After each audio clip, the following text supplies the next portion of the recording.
हर चीज़ का एक विज्ञान होता है। असल में धर्म ही एक विज्ञान है। जैन धर्म वीतराग सर्वज्ञ हितोपदेशी तीर्थंकर भगवान अरहंत भगवान के द्वारा उपदिष्ट होने से विज्ञान का भंडार है। असल में मैं यह विश्वासपूर्वक कह सकता हूँ कि जितने भी वैज्ञानिक तथ्य हैं, आज जितने भी वैज्ञानिक शोध हो रहे हैं, रिसर्च हो रहे हैं, उन सबका उद्गम स्थल जैन धर्म है। कोई यह माने नहीं माने, इससे वस्तु स्थिति में कोई अंतर नहीं आता है,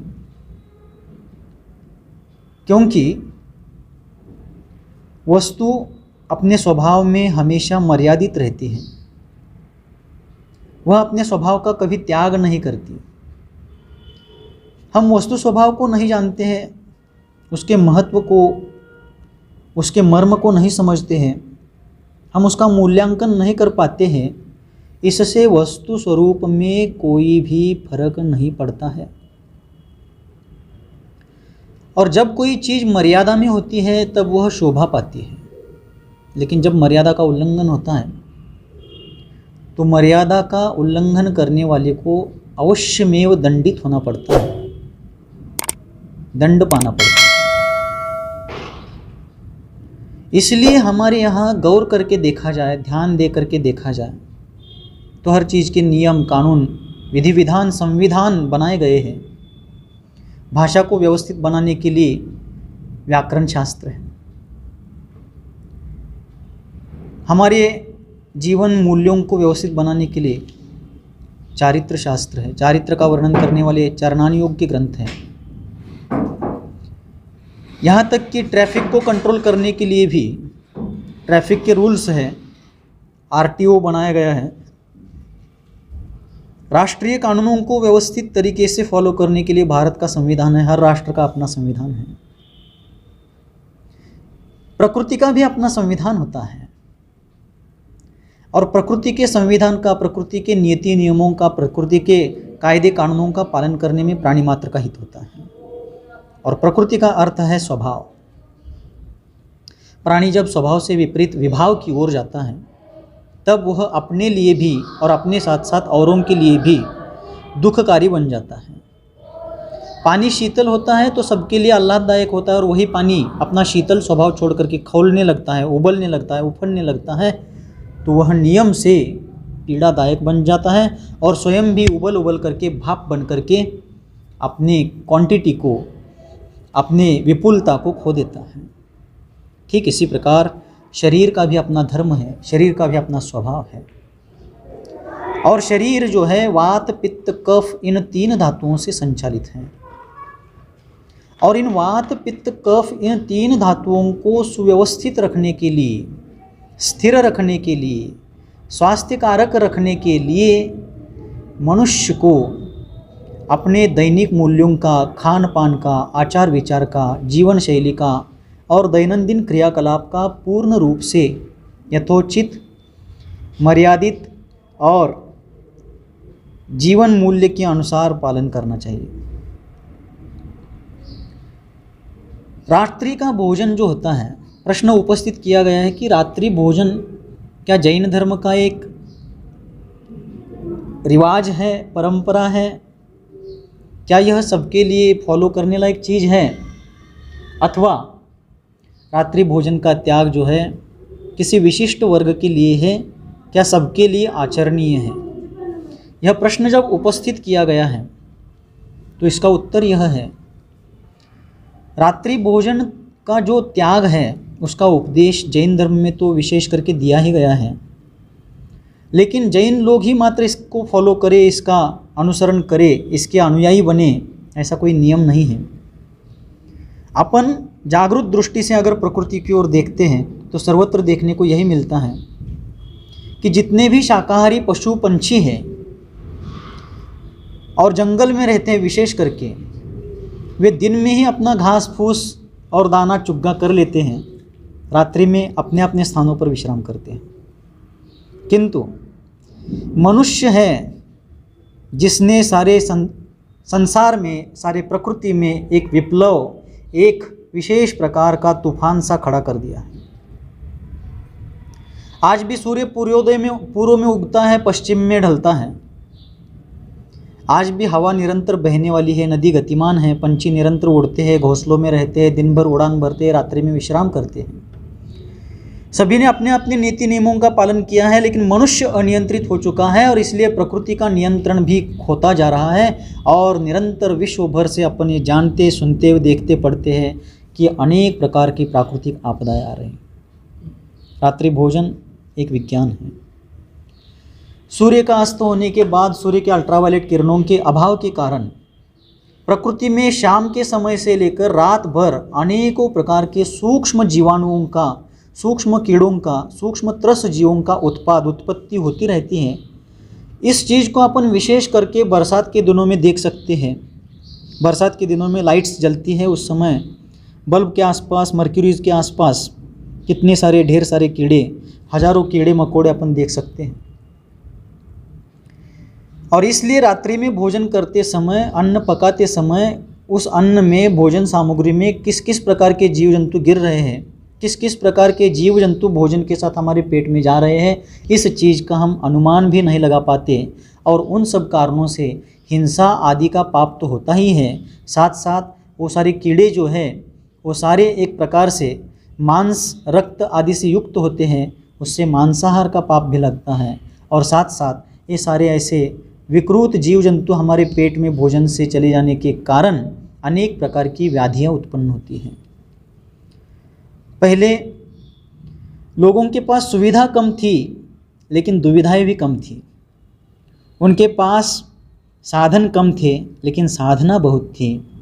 उनके पास अनेक प्रकार के किसी भी मन को मनोरंजक लगने वाली चीज़ें उपलब्ध नहीं थी, लेकिन उनके मन में परम आह्लाद रहता था। लोगों का जीवन सादगी भरा था, लेकिन सादगी का सौंदर्य अपने आप में अनूठा होता है। आज सुविधाएं बढ़ गई, दुविधाएं बढ़ गई, दवाइयाँ बढ़ती जा रही, उसके साथ रोग भी बढ़ते जा रहे हैं। इसका कारण है मनुष्य का स्वयं का अपने ऊपर अनियंत्रितपना। और सबसे बड़ी दुख की बात यह है कि आज के मानव ने स्वच्छंदता को स्वतंत्रता का प्यारा नाम दे करके प्रचारित किया है, और इसका फल आज मानव भुगत रहा है। अनेक प्रकार की आदि व्याधियों से मनुष्य का जीवन जर्जर और ग्रस्त होता जा रहा है।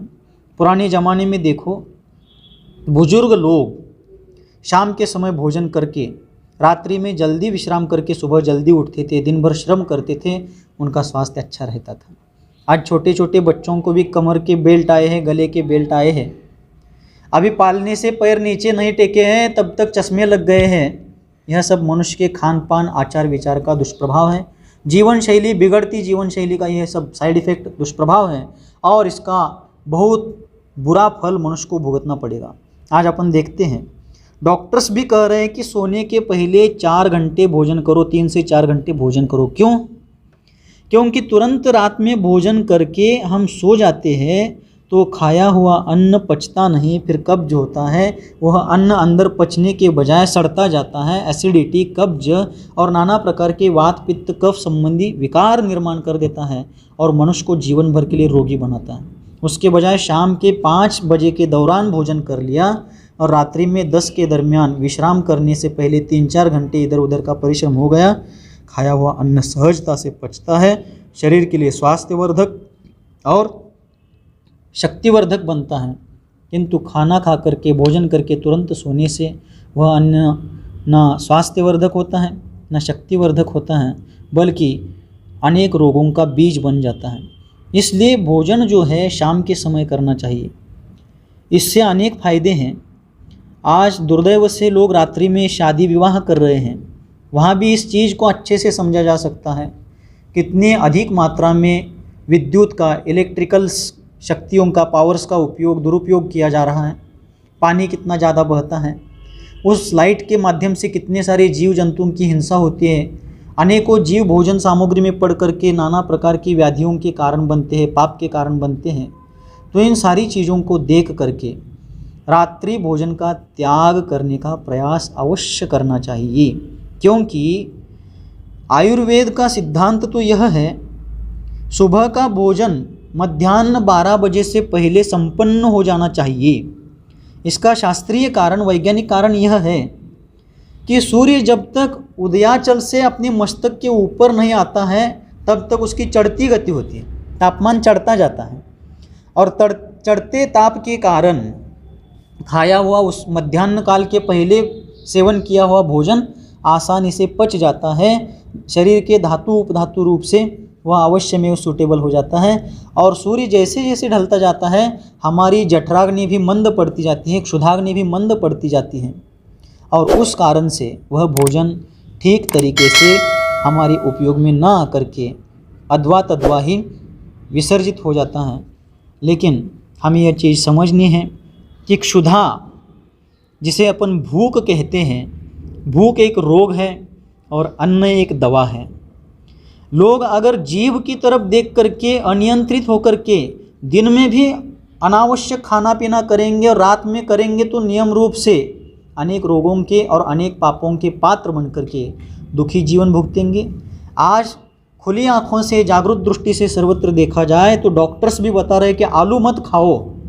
क्यों मत खाओ?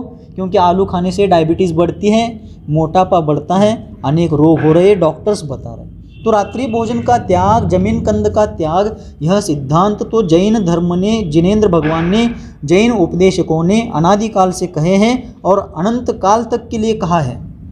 इसलिए इन चीज़ों को मात्र धार्मिक रूढ़ी या धार्मिक परंपरा मात्र, एक रीति रिवाज मात्र ना समझ करके इसको एक विज्ञान के तौर पर देखा जाए और थोड़ा प्रयोग करके देखें। कुछ दिन तक प्रयोग करते समय रात्रि में थोड़ी सी भूख आदि लग करके परेशानी हो सकती है आदत नहीं होने के कारण, किंतु कुछ दिन के अभ्यास के बाद असंभव सी चीज़ें भी सहज संभव हो जाती हैं और बल्कि वह हमारे लिए सुविधाजनक, सुखकारक बनती हैं। तो शुरुआत में रात्रि भोजन करने वालों को शुरुआत में तकलीफ होगी, रात में भूख लग सकती है, एक 4-8 दिन की बात है, लेकिन जल्दी जल्दी भोजन करने का प्रयास करेंगे। जल्दी जल्दी का मतलब दिन में भोजन, सूर्य ढलने के पहले, सूर्यास्त के पहले भोजन करने का प्रयास करेंगे। स्वास्थ्य भी अच्छा रहेगा, पापों से भी बचाव होगा और जीवन आनंद मंगलमय बनेगा, क्योंकि प्रकृति के मर्यादा में रहने में ही सबका हित है, सबका कल्याण है। और जो प्रकृति के सिद्धांत का उल्लंघन करता है उसे नाना प्रकार से आधि व्याधि और अनेकों दुखों का पात्र बनना पड़ता है। अतः हम सभी लोग विज्ञान के युग में रहते हैं, विज्ञान के युग में रहते हुए भी अज्ञानपूर्वक प्रवृत्ति करेंगे तो यह हमारे जीवन के लिए हानिकारक है। हम विचार करें, सोचें, समझें और रात्रि भोजन का त्याग करते हुए अपने जीवन को स्वास्थ्य और साधना की ओर बढ़ाते हुए अपने जीवन को सफल करें, सार्थक करें। इसी मंगल भावना के साथ ओम शांति, ओम शांति, ओम शांति।